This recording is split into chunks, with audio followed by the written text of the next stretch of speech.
God's purposes are so much bigger than just my local church or this city or this country.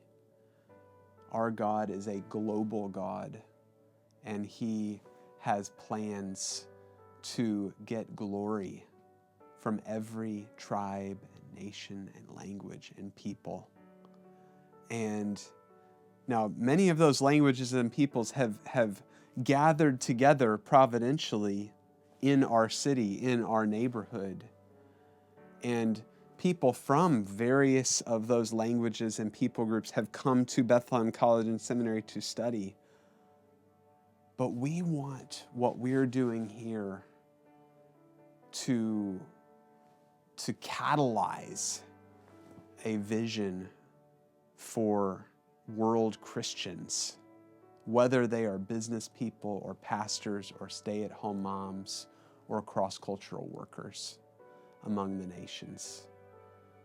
We know that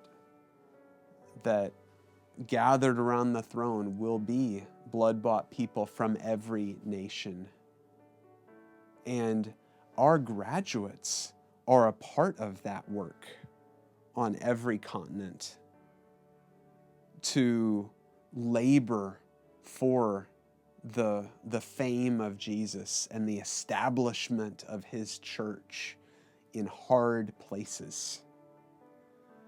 And there are in our school right now dreams and aspirations and holy ambitions for what God might be calling them to do among the nations. And I want to steward that. I want to encourage that.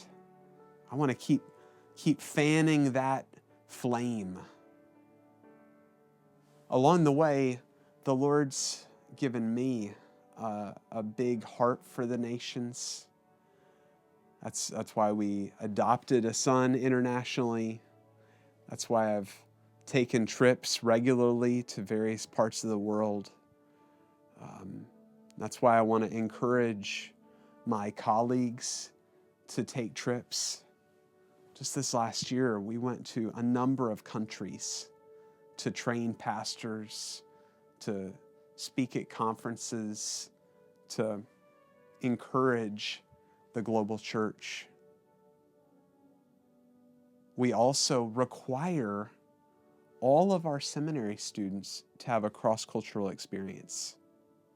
They all take a missions in the local church class, and they all need to go on a short-term assignment.